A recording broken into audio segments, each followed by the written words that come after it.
सबसे पहले रुक आज की सबसे बड़ी खबर का, क्योंकि अमेरिका ने आधिकारिक रूप से भारत के सामानों पर 50% टैरिफ लगाने की घोषणा कर दी है। यह कल से लागू होना है, लेकिन उससे पहले अमेरिका के डिपार्टमेंट ऑफ होमलैंड सिक्योरिटी ने इस संबंध में भारत को एक नोटिस जारी किया है, और वो नोटिस यहां भी हमारे पास है। इस नोटिस में जो हाईलाइटेड एरिया है वही हम आपको आपके टेलीविजन स्क्रीन पर भी इस वक्त दिखा रहे हैं। इसकी एक कॉपी आज मैं अपने साथ भी लेकर आई हूं। ये देखिए, ये नोटिस है।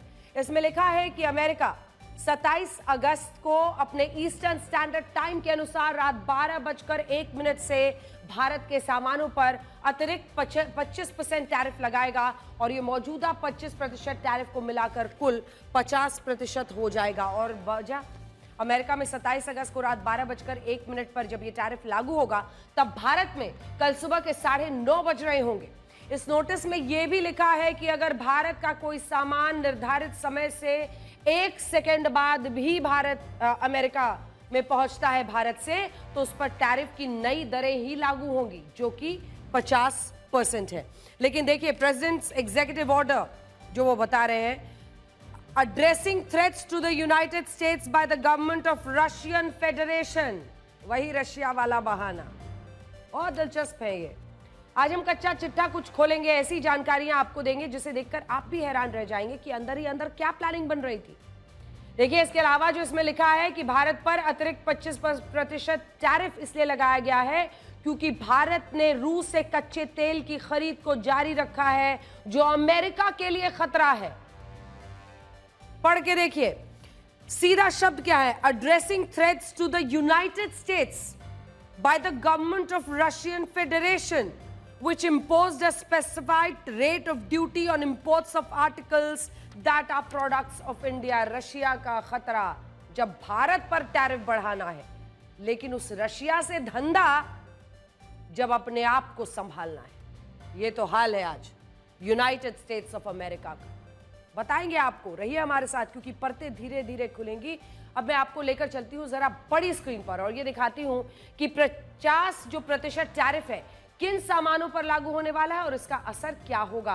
क्योंकि याद होगा आपको, जिस दिन ये टैरिफ का ऐलान हुआ था उस दिन भी हमने आपको ये पूरा दिखाया था कि कहां-कहां पर सबसे ज्यादा असर होगा। लेकिन एक बार फिर से आपका जल्दी से रिवीजन करा देते हैं किन सामानों पर सबसे ज्यादा कपड़ों पर होने वाला है। जिन कपड़ों पर पहले 9% था, वो अब सीधा हो जाएगा 59%, 59%। जिन रेडीमेड गारमेंट्स पर पहले लगभग 14% था, उस पर सीधा हो जाएगा 64%। कितने लोगों को काम जो मिलता था, लगभग आप मान लीजिए कि 4,50,00,000 लोग, कामगारों के रोजगार पर असर पड़ेगा, 5 से 7% ही असर पड़ेगा। कपड़ा फैक्ट्रियों पर असर होगा, तमिलनाडु, गुजरात, पंजाब, मुंबई, इन जगहों पर सबसे ज्यादा असर पड़ेगा। कितने लोगों के काम पर असर होगा, आप देख रहे हैं। कामगारों के रोजगार पर कितना असर पड़ेगा, वो लगभग 5 to 7% है। तो भारत के कपड़ों पर जो ये टैरिफ में इजाफा हो रहा है, सबसे ज्यादा ये रेडीमेड गारमेंट्स और जो कपड़े हैं उन पर सबसे ज्यादा असर होने वाला है, जो हम आपको बता रहे हैं। सबसे ज्यादा 4.5 करोड़ लोग काम करते हैं, और ये लेबर इंटेंसिव सेक्टर है। यहाँ पर मतलब लोग बहुत इससे जुड़े होते हैं, जिससे 5 से 7% कामगारों के रोजगार पर असर पड़ सकता है। तमिलनाडु के तिरुपुर, गुजरात के सूरत में तो पूरा अब टेक्सटाइल हब उसे कहा जाता है। पंजाब का लुधियाना हो, मुंबई, ठाणे, नवी मुंबई में कपड़ा फैक्ट्रियों पर सबसे ज्यादा असर दिखाई देगा। स्टील, एल्यूमिनियम और कॉपर पहले 1.7% टैरिफ लगता था, लेकिन अब लगेगा 51, ये देखिए 7%, यहां पर जो आंकड़ा लिखा है। इस क्षेत्र में भी लगभग 55 लाख लोग काम करते हैं, और उससे ज्यादा, मतलब आप समझ लीजिए कितने लोगों के काम पर असर पड़ेगा। इन सारे लोगों पर इस टैरिफ का असर नहीं होगा, लेकिन कुछ प्रतिशत व्यापारियों और कामगारों पर असर जरूर हो सकता है। फर्नीचर, बेडिंग, मैट्रेस पहले 2.3%, अब 52.3%। यहां पर भी 48 लाख लोग इस इंडस्ट्री से जुड़े हुए हैं, जिसमें फर्नीचर हो, बेडिंग हो, मैट्रेस जिस पर आप सोते हैं। अगला, श्रिम्प यानी झींगों के निर्यात पर पहले कोई टैरिफ नहीं लगता था, लेकिन अब ये सीधा 0 से हो गया है 50%। और इस मामले में बहुत बड़ा बाजार जो भारत का है वो वहां पर जाता था। लगभग 15 लाख लोग इससे जुड़े हुए थे।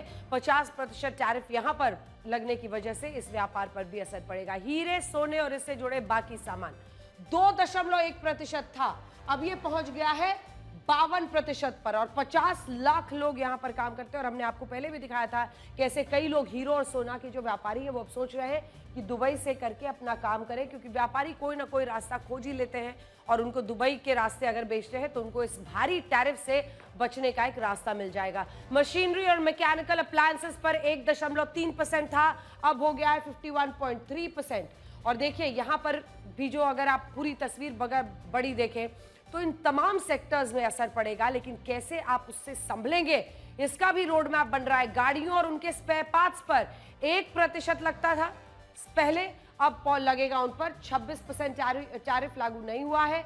और अभी तक अगर आप देखिए तो यहां पर एक बार फिर से आपको बताते हैं, जो ऑटो सेक्टर है, स्पेयर पार्ट्स है, 1% टैरिफ लगता था और इस पर जो अतिरिक्त 25% टैरिफ है वो लागू नहीं हुआ है और फिलहाल के लिए यहां पर 26% ही टैरिफ लगेगा। और इस सेक्टर में भी 3 करोड़ लोग काम करते हैं। सारे लोगों के रोजगार पर असर नहीं पड़ेगा, लेकिन थोड़ा बहुत असर दिख सकता है।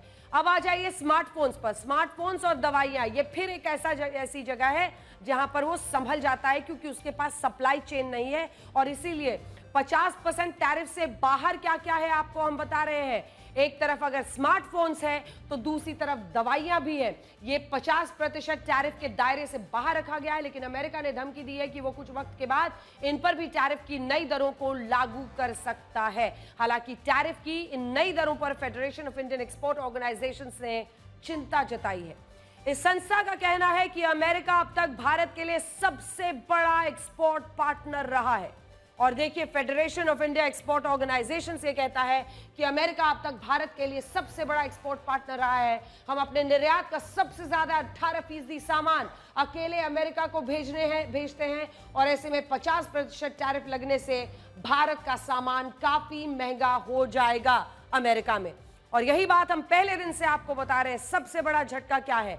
जो सामान हम बेच रहे हैं वो अमेरिका में जाकर महंगा होगा और इसीलिए या तो उसकी खपत में कमी आ जाएगी, एक्सपोर्टर्स के लिए मुश्किलें होंगी, या फिर वहां पर महंगाई बढ़ने से एक दबाव बनेगा कि आपको इसको किसी तरह से रोकना है। तो भारत में जो कम टैरिफ की बात हो रही है, जो भारत से कम जिन देशों पर टैरिफ लगा है उसमें सबसे पहले देखिए चीन नंबर 1 बायर है, ये रशिया के तेल का, लेकिन चीन पर 30% और हम पर 50%। यहां पर यूनाइटेड स्टेट्स ऑफ अमेरिका को रशियन फेडरेशन से कोई खतरा नहीं दिखता है मिस्टर ट्रंप को। उसके बाद वियतनाम 20%, कंबोडिया 19%, फिलीपींस 19%, 20% है बांग्लादेश पर। तो इन देशों पर भारत से कम टैरिफ लगाया गया है।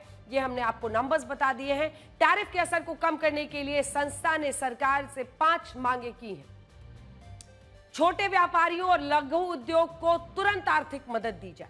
सबसे पहले इन्हें सस्ते कर्ज, आसान क्रेडिट उपलब्ध कराए जाएं, ब्याज और कर्ज के मूलधन चुकाने पर 1 साल की मोहलत मिले, प्रभावित कंपनियों को बिना गारंटी वाले लोन दिए जाएं, नए देशों के साथ जल्द से जल्द फ्री ट्रेड एग्रीमेंट हो, खासकर यूरोपीय union, Oman, Chile, Peru, Africa, Latin अमेरिकी देशों के साथ, यूके के साथ हमने पहले ही इंग्लैंड के साथ फ्री ट्रेड एग्रीमेंट कर लिया है। ऐसे देशों के साथ ऐसे समझौते हो जिससे भारत अमेरिका जाने वाले अपने सामान को उनको दूसरा बाजार मिले, एक विकल्प मिले और फिर इस विकल्प जो बाजार होगा वहां पर इसे खपाया जा सके। और आखिरी मांग क्या है? आखिरी मांग यह है कि ब्रांड इंडिया को वैश्विक स्तर पर मजबूत किया जाए और इसी में आपका योगदान जरूरी है ताकि मेड इन इंडिया भारतीय सामान आकर्षक बन सके। ब्रांड इंडिया को इतना मजबूत बनाया जाए कि तमाम जो देश है जिनका अब नाम लेने की जरूरत नहीं है, अमेरिका ने ये टैरिफ लगाया है तो संकेत साफ है, ये समझ पाए कि इसकी कीमत क्या है। ये एक महत्वपूर्ण बात है जिस पर प्रधानमंत्री मोदी ने भी भारत के सभी दुकानदारों और व्यापारियों को से खास अपील की है। उन्होंने गुजरात की रैली में कहा है कि स्वदेशी वस्तुओं को बढ़ावा देने के लिए दुकानदारों को अपनी दुकान के बाहर एक बोर्ड लगाना चाहिए जिस पर यह लिखा हो कि वहां भारत में बना स्वदेशी सामान मिलता है। आप ये बयान सुनिए। ये त्योहारों का मौसम है। अब नवरात्रि, विजयादशमी, धनतेरस, दीपावली, ये सभी त्योहार आ रहे हैं। ये हमारी संस्कृति के उत्सव तो है ही, ये आत्मनिर्भरता के भी उत्सव होने चाहिए। और इसलिए मैं आपसे एक बार फिर अपना आग्रह दोहराना चाहता हूं। हमें जीवन के अंदर एक मंत्र बनाना है। हम जो भी खरीदेंगे वो मेड इन इंडिया होगा, स्वदेशी होगा। और मैं विशेष रूप से दुकानदार भाई बहनों को कहना चाहता हूं, व्यापारियों से कहना चाहता हूं, इस देश को आगे बढ़ाने में आप बहुत बड़ा योगदान कर सकते हैं। आप तय कर लीजिए, विदेशी माल नहीं बेचेंगे। और बड़े गर्व के साथ बोर्ड लगाइए कि मेरे यहां स्वदेशी बिकता है। तो प्रधानमंत्री नरेंद्र मोदी ये अपील कर रहे हैं कि ये ताकत हमें अब दिखानी है। आज हमने एआई से ये वीडियो बनाया है जिससे आप ये समझ सकते हैं कि अगर आप अपनी दुकान पर भारत में बना सामान बेच रहे हैं या किसी फैक्ट्री में भारत खुद के सामानों का उत्पादन कर रहा है, तो वहां ये लिखा जाए कि इस दुकान पर स्वदेशी सामान बिकता है या यहां स्वदेशी सामान बनता है। और ऐसा करने में हमें कोई शर्म नहीं करनी चाहिए, बल्कि गर्व से हमारे दुकानदारों को, अपने व्यापारियों को ये बोर्ड अपनी दुकानों पर लगाना चाहिए, फैक्ट्रियों पर, कारखानों के बाहर लगाना चाहिए। एक संदेश भी होगा और ये कई देश करते हैं। ये हमने एआई के जरिए ये वीडियोस दरअसल बनाए क्योंकि प्रधानमंत्री भी इसका एक तरह से अपील कर रहे हैं।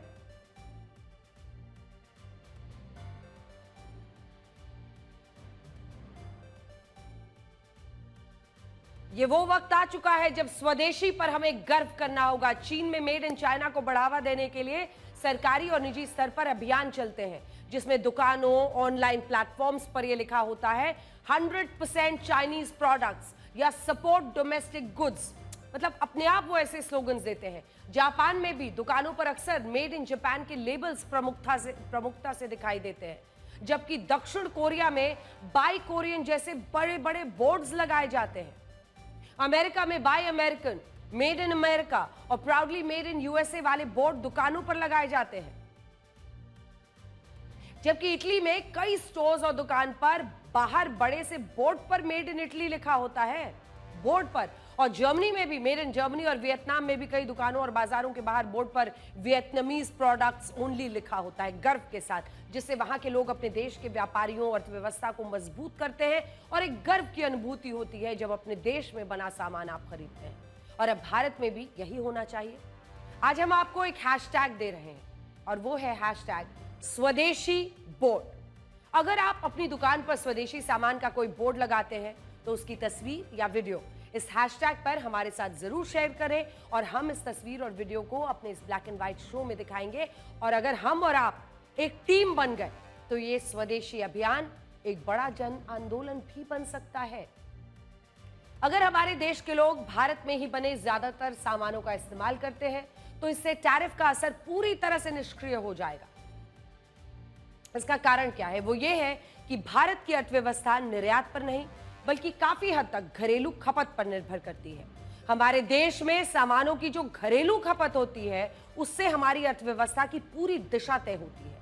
इसीलिए अगर आज से आप भारत में ही बने सामानों का इस्तेमाल करेंगे, छोटी से छोटी, बड़ी से बड़ी चीज ये देखकर खरीदेंगे कि वो भारत में बनी है या भारत के बाहर बनी है, तो हमारी अर्थव्यवस्था आत्मनिर्भरता के रास्ते पर तेजी से आगे बढ़ जाएगी और फिर कोई टैरिफ हमें परेशान नहीं करेगा। देखिए अमेरिका में क्या हुआ। अमेरिका में लोगों में इस बात की एक खास वजह से नाराजगी पैदा की गई कि हम जो भी सामान उठाते हैं उसमें या तो मेड इन चाइना या मेड इन इंडिया या मेड इन वियतनाम लिखा होता है। लोगों को भी ये लगा कि आखिर हम दूसरे देशों के सामान क्यों खरीद रहे हैं, और उसी इमोशन को इनकैश करने के लिए डोनाल्ड ट्रंप एक खास रणनीति पर चल रहे हैं। वक्त है कि अगर वो अपने देश में प्रोटेक्शनिज्म जिसे कहते हैं, यानी अपनी अर्थव्यवस्था को, अपने व्यापार को, अपने बाजार को, अपने व्यापारियों को बचाने के लिए ग्लोबलाइजेशन की जगह प्रोटेक्शनिज्म की थ्योरी अपना रहे हैं, तो हम भी ये समझें कि स्वदेशी की कीमत क्या है, कैसे हम और आप अपनी अर्थव्यवस्था को मजबूत बना सकते हैं। ये योगदान बहुत बड़ा है, लेकिन आपसे की तरफ से उठाया गया छोटा कदम भी इसमें कारगर साबित होगा। हालांकि यहां सरकार को भी काफी काम करना होगा। अभी भारत की जीडीपी में हमारे मैन्युफैक्चरिंग सेक्टर की हिस्सेदारी कितनी है? 17%। जबकि चीन के मैन्युफैक्चरिंग सेक्टर की हिस्सेदारी 26%। जर्मनी में कितना? 20%। जापान की भी 20% और दक्षिण कोरिया की जीडीपी में उसकी मैन्युफैक्चरिंग सेक्टर की हिस्सेदारी 24% है। इसीलिए भारत के लोगों को स्वदेशी सामान खरीदने के लिए प्रोत्साहित करना है तो भारत में ही स्वदेशी सामानों का उत्पादन बढ़ाना होगा और इनकी गुणवत्ता यानी क्वालिटी पर भी सरकार को खास तौर पर काम करना होगा। और ये होगा कैसे, उसे आप हमारे इस अगले विश्लेषण के जरिए जरा समझने की कोशिश करिए। हम आपको दिखाते हैं। आज प्रधानमंत्री नरेंद्र मोदी गुजरात के हंसलपुर पहुंचे थे, जहां उन्होंने भारत में बनने वाली मारुति सुजुकी की पहली इलेक्ट्रिक कार को हरी झंडी दिखाई। इस कार का नाम है मारुति ई विटारा। भारत में बनने वाली इस इलेक्ट्रिक कार को दुनिया के 100 से ज्यादा देशों में निर्यात किया जाएगा। प्रधानमंत्री मोदी ने इसे मेड इन इंडिया की एक बड़ी सफलता बताया है और यह भी कहा है कि इस कार की बिक्री यूरोप और जापान जैसे देशों के बाजारों में हुआ करेगी। लगभग 100 देशों में हम ये कार बेचेंगे। सबसे बड़ी बात यह है कि अब से मारुति सुजुकी की इलेक्ट्रिक गाड़ियों के लिए भारत एक ग्लोबल मैन्युफैक्चरिंग हब बन जाएगा, जिससे दूसरी कंपनियां भी भारत में आकर इलेक्ट्रिक गाड़ियां बनाने के लिए प्रोत्साहित होंगी। और मैं आपको बड़ी स्क्रीन पर कुछ तस्वीरें दिखाती हूं, जिन्हें देखकर आपका सीना भी आज गर्व से चौड़ा हो जाएगा। क्योंकि आज जब मारुति के फैक्ट्री में प्रधानमंत्री नरेंद्र मोदी पहुंचे तो इन तस्वीरों ने पूरे देश में कम से कम सोशल मीडिया पर ये तस्वीरें आने लगी और सबकी नजर ये मारुति सुजुकी के प्लांट का वही स्टॉक यार्ड है। ये देखिए, ये जो छोटे छोटे आपको सफेद डॉट्स दिख रहे हैं, दरअसल ये गाड़ियां ही गाड़ियां हैं। ये मारुति सुजुकी के प्लांट का वही स्टॉक यार्ड है जिसमें जहां तक आपकी नजर जाएगी वहां तक आपको सिर्फ कारें ही कारें दिखाई देंगी। इस प्लांट की शुरुआत हुई थी साल 2014 में और इसमें गाड़ियों का उत्पादन साल 2017 में शुरू हुआ था। अकेले इस प्लांट में हर साल जानते हैं कितनी गाड़ियां बढ़ती हैं? 7.5 लाख गाड़ियों का उत्पादन हो सकता है। और अब भी आप ये जितनी भी गाड़ियां देख रहे हैं वो इसकी उत्पादन क्षमता की 2 से 3% ही है, जितनी आपको यहां पार्क दिख रही है।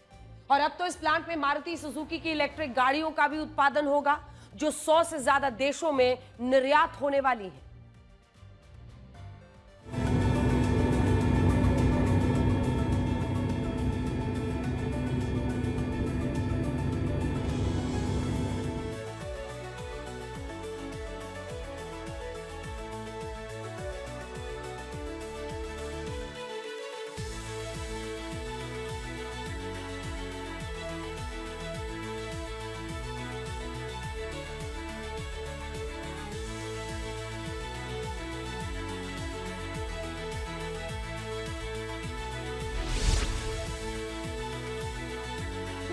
Gujarat in 2020.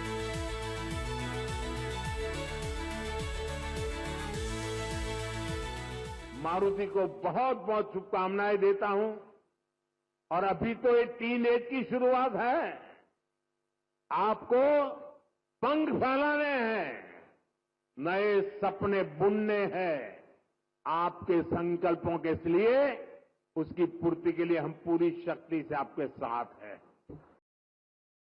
देश में बहुत सारे लोग स्वदेशी सामान का मतलब क्या समझते हैं? उन्हें यह लगता है कि जो सामान भारत को किसी कंपनी ने बनाया है वही सामान स्वदेशी है।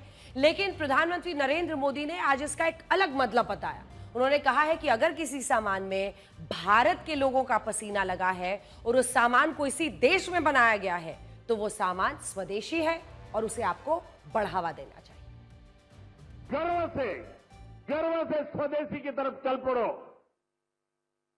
और यहां जापान के द्वारा जो चीजें बनी है ना, ये भी स्वदेशी है। मेरी स्वदेशी की व्याख्या बहुत सिंपल है। पैसा किसका लगता है उससे मुझे कोई लेना देना नहीं है। वो डॉलर है, पाउंड है, वो करेंसी काली है, गोरी है, मुझे कोई लेना देना नहीं है। लेकिन जो प्रोडक्शन है उसमें पसीना मेरे देशवासियों का होगा। पैसा किसी का, पसीना हमारा। जो प्रोडक्शन होगा उसमें महक, मेरी देश की मिट्टी की होगी, मेरी भारत मां की होगी। आप भी जुड़िए और स्वदेशी बोर्ड की जो हमने बताई है आपको बात, एक बार फिर से अपने दर्शकों को कहना चाहते हैं, अगर आप अपनी दुकान पर कहीं पर भी देखते हैं कि वहां लिखा है कि भारत का सामान है, स्वदेशी यहां पर बिकता है, तो वो बोर्ड की तस्वीर जरूर हमें भेजिए। हैशटैग स्वदेशी बोर्ड के साथ भी देखनी चाहिए जो 1970 के दशक की है। इसी से जुड़ी खबर है, लेकिन जरा इतिहास के कुछ पन्नों को पलटते हैं। उस वक्त तत्कालीन प्रधानमंत्री इंदिरा गांधी के बेटे संजय गांधी ने भारत के आम लोगों को एक सपना दिखाया और वो सपना था पीपल्स कार बनाने का। ऐसी छोटी और किफायती कार जिसे भारत का आम आदमी भी खरीद पाता। लेकिन उस दौर में इस कार को बनाने के नाम पर ना जाने क्या क्या हुआ। उस वक्त संजय गांधी सिर्फ 12वीं पास थे और उनके पास ऑटोमोबाइल इंडस्ट्री का कोई अनुभव नहीं था, लेकिन इसके बावजूद उनकी जिद थी कि वो अपनी खुद की एक कार कंपनी बनाएंगे और उसका नाम मारुति रखेंगे। इंदिरा गांधी संजय गांधी को ना नहीं कह पाई और आरोप लगता है कि धर्म तेजा की सिफारिश पर संजय गांधी को लंदन में रोल्स रॉयस की फैक्ट्री में 3 साल का एक कोर्स करने के लिए भेजा गया। धर्म तेजा वही उद्योगपति थे जिन्होंने आजाद भारत का सबसे बड़ा लोन स्कैम किया था। उनकी मदद से संजय गांधी आरोपों के मुताबिक रोल्स रॉयस की फैक्ट्री में कोर्स करने तो पहुंच गए, लेकिन बाद में संजय गांधी ने इस कोर्स को भी अधूरा छोड़ दिया और वो भारत लौट आए। भारत लौटकर उन्होंने मारुति नाम की कंपनी बनाई और एक छोटी कार बनाने के लिए लाइसेंस मांगा और संजय गांधी को लाइसेंस बहुत आसानी से मिल भी गया और इंदिरा गांधी पर आरोप लगा कि उन्होंने ही संजय गांधी की मदद की है। शुरुआत में संजय गांधी की कंपनी को 50,000 गाड़ियां बनानी थी, लेकिन सच तो यह था कि वो किसी भी गाड़ी का एक प्रोटोटाइप भी बना नहीं पाए थे। जो प्रोटोटाइप बना वो कामयाब नहीं था। ऊपर से संजय गांधी पर आरोप लगे कि उनकी कंपनी को फैक्ट्री के लिए औने पौने दाम पर हरियाणा में 297 एकड़ जमीन मिल गई थी। उस वक्त हरियाणा में बंसीलाल की सरकार थी जिन्होंने कहा था कि यह जमीन बंजर है और इसीलिए संजय गांधी को यह जमीन दी गई है, लेकिन शाह आयोग ने अपनी रिपोर्ट में बताया कि इस जमीन पर किसान खेती करते थे जिन्हें सिर्फ 8 घंटे का समय देकर इस जमीन को खाली कराया गया था और मुआवजे के नाम पर किसानों को काफी कम पैसा मिला था। इतना कम कि बाद में जमीन आवंटन को लेकर घोटाले के आरोप तक लगे। संजय गांधी ने मारुति की पहली कार बनाने के लिए कई डीलर्स से एडवांस लिया और जब एडवांस लेकर भी संजय गांधी कार नहीं बना पाए तो उन्होंने अपना पैसा मांगने वाले डीलर्स को आपातकाल के वक्त जेलों में बंद करा दिया आरोपों के मुताबिक। ऊपर से संजय गांधी की कंपनी को बिना गारंटी के सरकारी बैंकों से लोन मिले। आरबीआई के उस वक्त के deputy director doctor R K. Hazari और सेंट्रल बैंक के चेयरमैन ने इस पर आपत्ति उठाई तो दोनों को उनके पद से हटा दिया गया। इसके अलावा एसबीआई चेयरमैन आर.के. तलवार ने ओवरड्राफ्ट और लोन देने से मना किया तो उन्हें भी पद से हटाने के लिए एक नया कानून बनाया गया। जब इसके बाद भी मारुति कंपनी कार नहीं बना पाई और इसमें लगा सारा पैसा डूबने लगा तो विपक्षी दल आक्रामक हो गए और 1977 में जनता पार्टी की सरकार ने मारुति घोटाले की जांच कराई और इसे परिवारवाद के लिए सरकारी संसाधनों की लूट बताया। हालांकि 1980 में जब इंदिरा गांधी वापस सरकार में आई तब उन्होंने मारुति को एक सरकारी कंपनी बना दिया जिसने जापान की सुजुकी कंपनी के साथ पार्टनरशिप की और इस पार्टनरशिप के बाद 1983 में पहली मारुति 800 लॉन्च हुई जो भारत की सबसे लोकप्रिय कार बनी और ऑटोमोबाइल सेक्टर में क्रांति ले आई और आज एक बार फिर से ये कंपनी क्रांति लाने के लिए तैयार दिखाई देती है। भारत पूरी दुनिया को यह बता रहा है कि अब हम सिर्फ एक बाजार नहीं है बल्कि अब हम आत्मनिर्भर भी बन रहे हैं और दुनिया की उत्पादन क्षमता में अपना योगदान भी दे सकते हैं। अब जरा आप अमेरिका के राष्ट्रपति डोनाल्ड ट्रंप को देखिए जिनकी सुई अब भी वहीं अटकी हुई है। वापस इधर उधर जाते हैं फिर वहीं आकर अटक जाते हैं। टैरिफ और भारत पाकिस्तान के सीज फायर का श्रेय लेना। अब भारत भी समझ रहा है कि आखिर इस शख्स को कौन सी बात खटक रही है। जब आप नोबेल पुरस्कार के लिए इतने आतुर हो जाते हैं कि आपके स्पोक्स पर्सन खुलकर व्हाइट हाउस में यह ऐलान करते हैं कि नोबेल पुरस्कार तो मिलना ही मिलना चाहिए, ऐसे में बार बार सीज फायर के लिए श्रेय लेने वाले डोनाल्ड ट्रंप ने आज एक नई दलील दी है। क्या कहा? यह कहा कि उनकी टैरिफ नीति से अब तक 4 युद्ध में सीज फायर कराने में मदद मिली है जिनमें भारत पाकिस्तान का युद्ध भी शामिल है। पूरी दुनिया देख रही है कि भारत टैरिफ की वजह से नहीं झुका। टैरिफ को 25% से फिर 50% ले गए यही डोनाल्ड ट्रंप, लेकिन भारत ने अपने हितों से समझौता नहीं किया, ना भारत ने इन साहब को श्रेय दिया ताकि वो अपना ढोल बजा सके। राष्ट्रपति ट्रंप ने अपने पिछले बयानों की तरह इस बयान में भी यही कहा है कि भारत पाकिस्तान का युद्ध परमाणु युद्ध में तब्दील हो सकता था और इस युद्ध में 7 फाइटर जेट्स नष्ट हो चुके हैं। पिछली बार का याद होगा आपको, तब 5 फाइटर जेट थे। आज सुबह जब डोनाल्ड ट्रंप उठे तो वो 7 हो चुके थे, लेकिन इसके बाद उन्होंने दोनों देशों को ज्यादा टैरिफ लगाने की धमकी दी और इसी वजह से ये युद्ध रुकवाया। हालांकि इस बयान में नई बात यह है कि 19 जुलाई को राष्ट्रपति ट्रंप ने जो कहा था तब 5 फाइटर जेट्स थे और आज सुबह जब वो जागे तब तक ये 7 फाइटर जेट्स हो चुके थे। तो यहां सवाल ये भी है कि सिर्फ 1 महीने में ही राष्ट्रपति ट्रंप ने ये 5 को 7 कैसे कर दिया। ये बात हमने आपसे पहले भी कही थी कि सच हमेशा एक ही रहता है, इसीलिए उसे बार बार सोचकर या याद करके दोहराना नहीं पड़ता।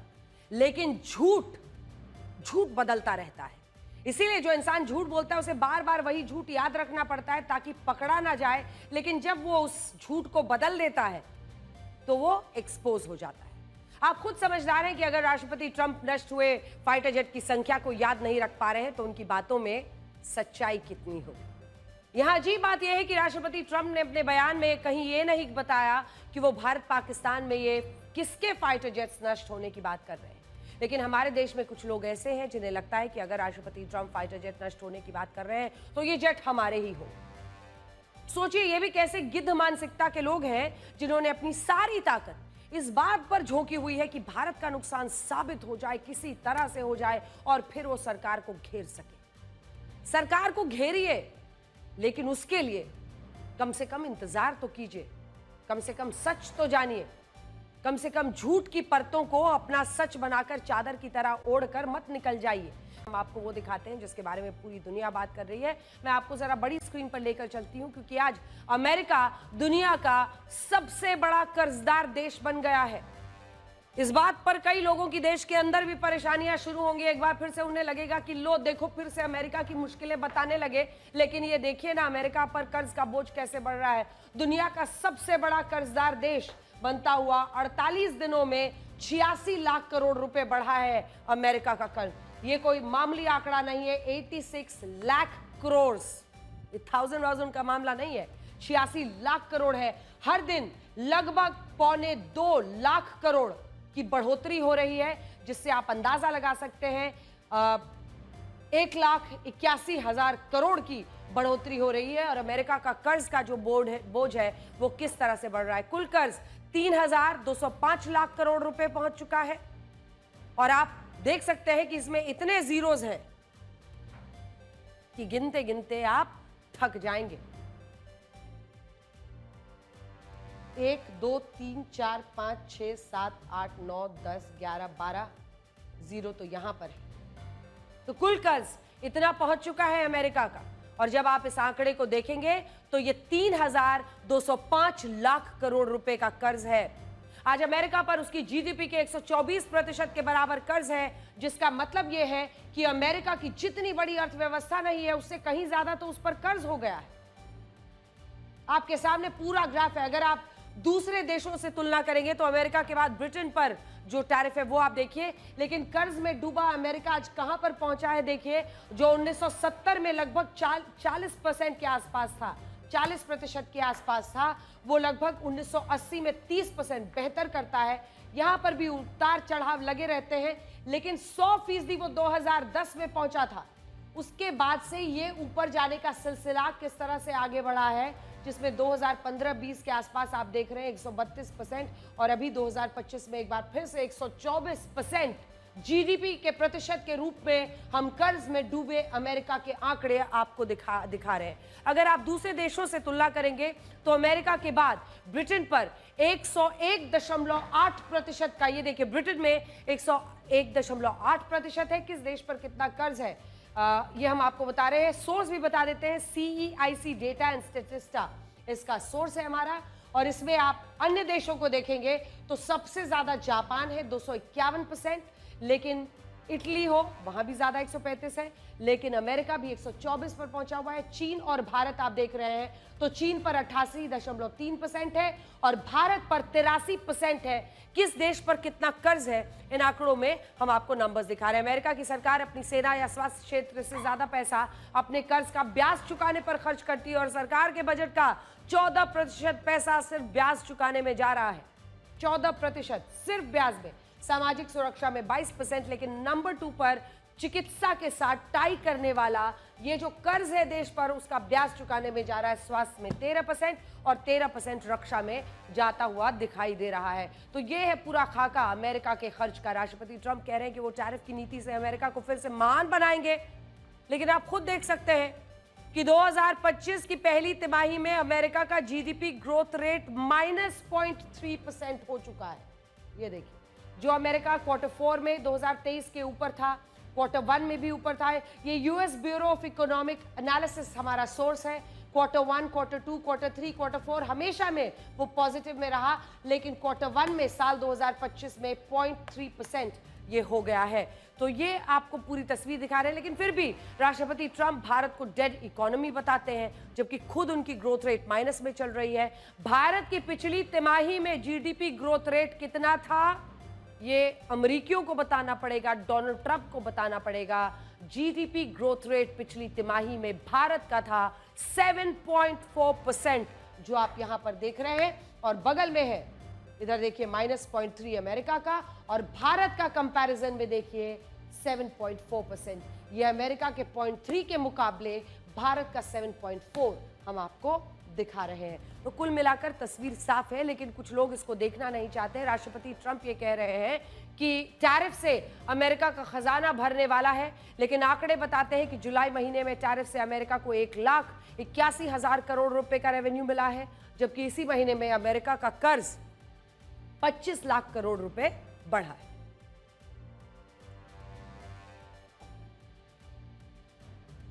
आज राष्ट्रपति ट्रंप भले कुछ भी कहे, लेकिन सच क्या है वो यही है कि पिछले 5 साल में अमेरिका का औसत घाटा जीडीपी का 9% रहा है। औसतन घाटा 1965 से 19 तक का यही औसत घाटा जीडीपी का सिर्फ 3% था।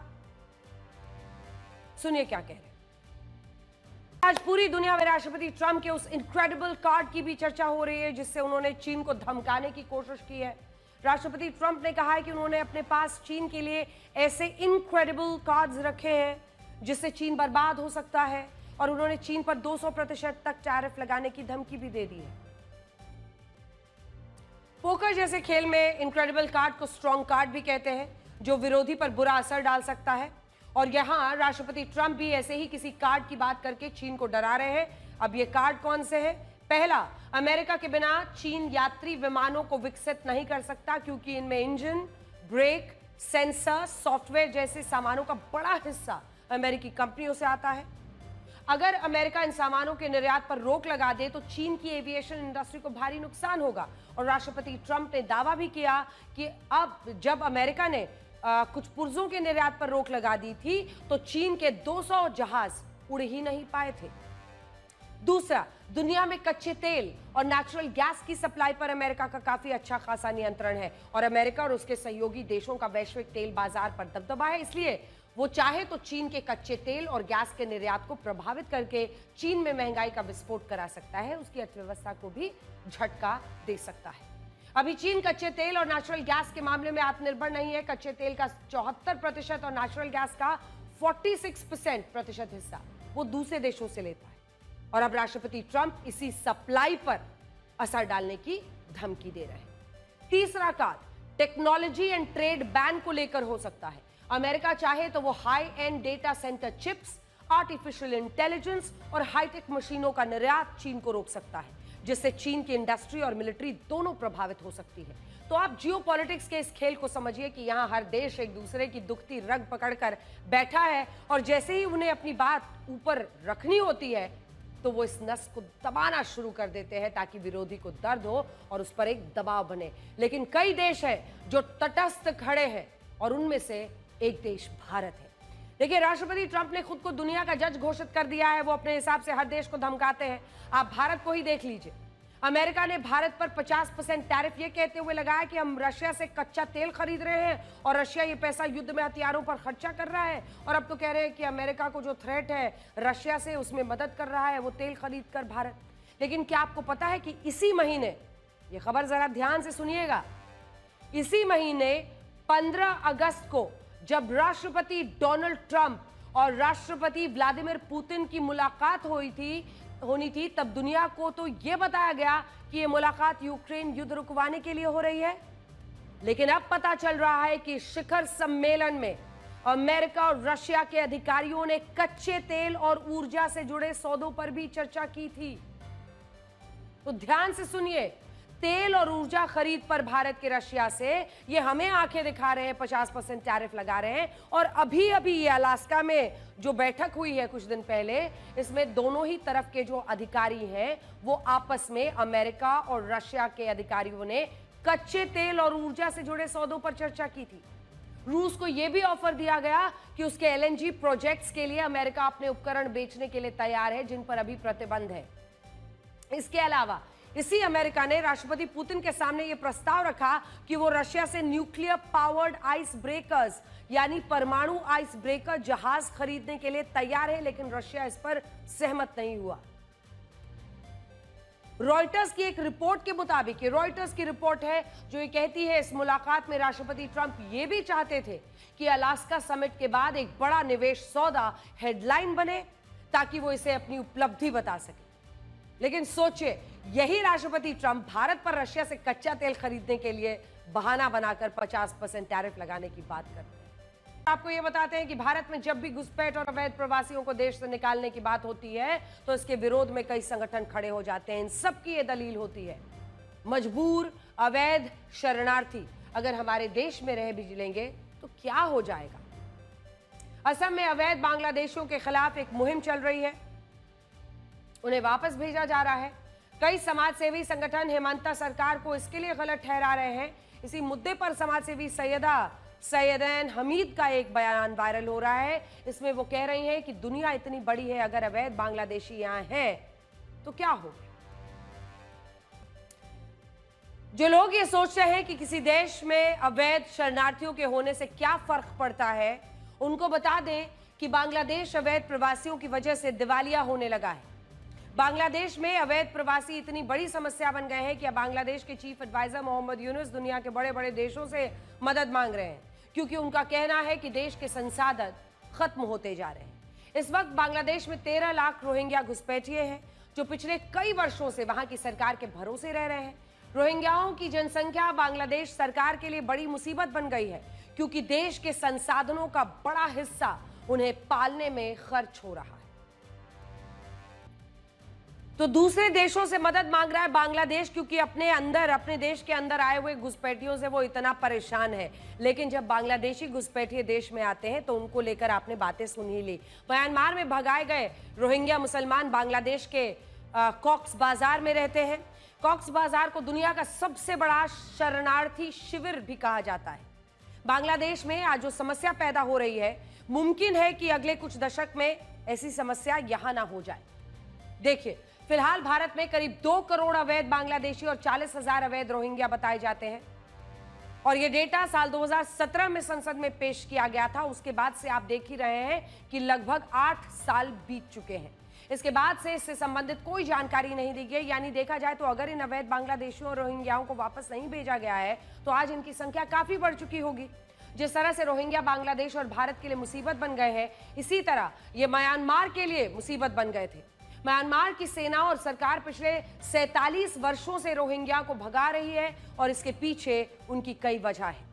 रोहिंग्याओं को म्यांमार से भगाने की पहली वजह यह है कि म्यांमार एक बौद्ध बहुल देश है और यह हमेशा से रोहिंग्या मुसलमानों को बाहरी मानता रहा। दूसरी वजह है रोहिंग्या मुसलमानों द्वारा इस्लाम का प्रचार, उनकी बढ़ती जनसंख्या। इसकी वजह से बहुसंख्यक बौद्ध समुदाय इसको लेकर अपनी सांस्कृतिक खतरा इनको मानता है।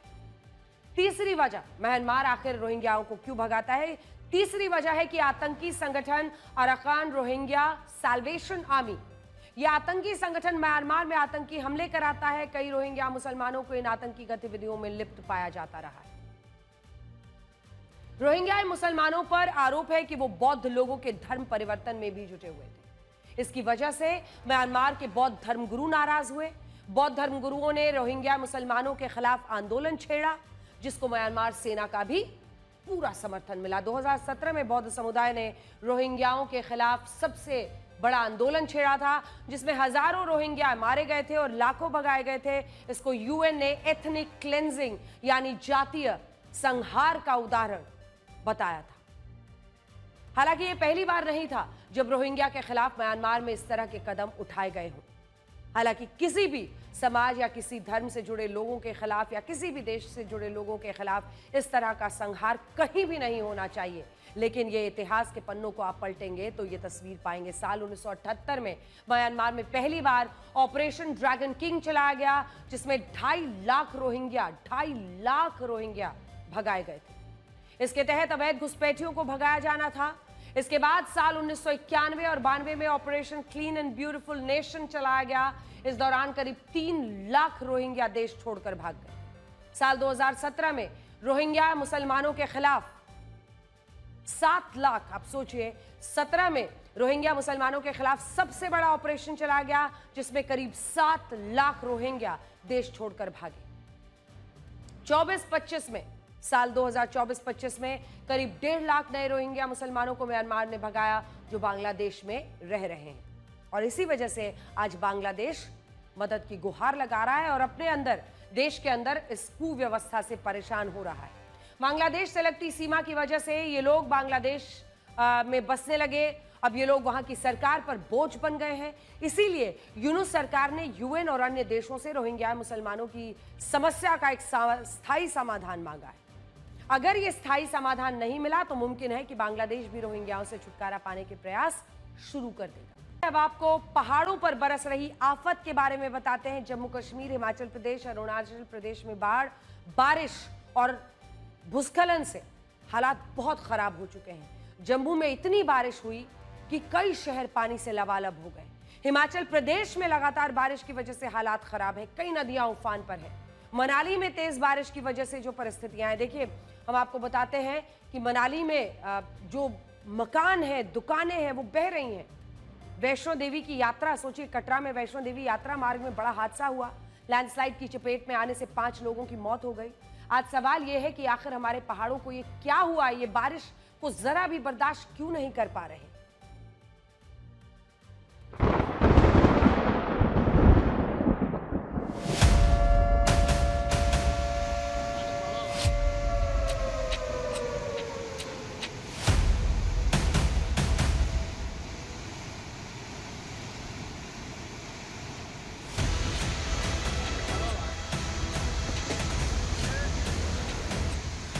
कहीं बाढ़, कहीं भूस्खलन और कहीं बादल फटने से तबाही मची हुई है। जम्मू कश्मीर के डोडा में बादल फटा तो पानी का बहाव इतना तेज था कि उसके रास्ते में जो आया वो सब बहा ले गया। डोडा की इस तबाही की चपेट में कई लोग भी आ गए। डोडा के अलावा जम्मू कश्मीर के किश्तवाड़ में भी बादल फट गए। जम्मू के कई इलाकों में तेज बारिश की वजह से पानी सैलाब बनकर बह रहा है। यहाँ कई नदियां उफान पर हैं। एक खतरनाक तस्वीर अरुणाचल प्रदेश से आई, जहां अचानक पहाड़ से पत्थर और चट्टानें दरकने लगी। पत्थर के बड़े बड़े टुकड़े नीचे गिरने लगे। वाहनों से जा रहे लोग समझ ही नहीं पाए कि अब क्या करें। कुछ लोग बचने के लिए भागने लगे।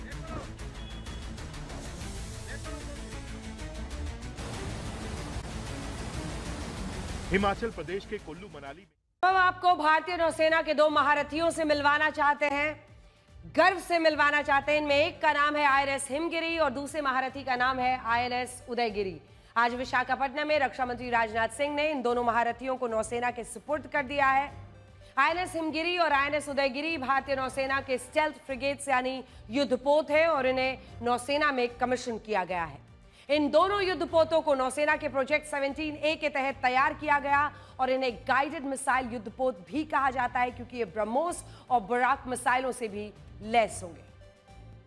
आईएनएस हिमगिरी और उदयगिरी की खासियत यह है कि दुश्मन पर हमला करने के लिए इनमें ब्रह्मोस मिसाइलें होंगी, दुश्मन के हमले से बचने के लिए जमीन से हवा में मार करने वाली बराक मिसाइलें होंगी। इसके अलावा इसमें जो पीरो है, टॉर्पीडो, रॉकेट लॉन्चर्स, टॉर्पीडो कर दीजिए उसको, टॉर्पीडो, रॉकेट लॉन्चर्स, बड़ी बंदूकें लगी हैं। आईएनएस हिमगिरी और INS Udaygiri anti submarine warfare में माहिर है। स्टेल्थ फ्रिगेट्स होने की वजह से रडार पर इन्हें पकड़ना आसान नहीं है। रडार से ये युद्धपोत किसी छोटी नाव की तरह नजर आते हैं, यानी इनका सही आकार नहीं दिखता। इसके अलावा ये भी पता नहीं चलता कि इसमें हथियार है या नहीं। ऐसी स्थिति में ये युद्धपोत दुश्मन के काफी करीब जा सकते हैं और बड़ी तबाही ला सकते हैं। आईएनएस हिमगिरी और आईएनएस उदयगिरी नौसेना में कई तरह के काम करेंगे, जिसमें मुख्य तौर पर इनकी जिम्मेदारी होगी देश के एयरक्राफ्ट कैरियर्स की सुरक्षा करना। इनके अलावा समंदर से जमीन पर हमला करने के लिए भी इनका इस्तेमाल किया जाएगा।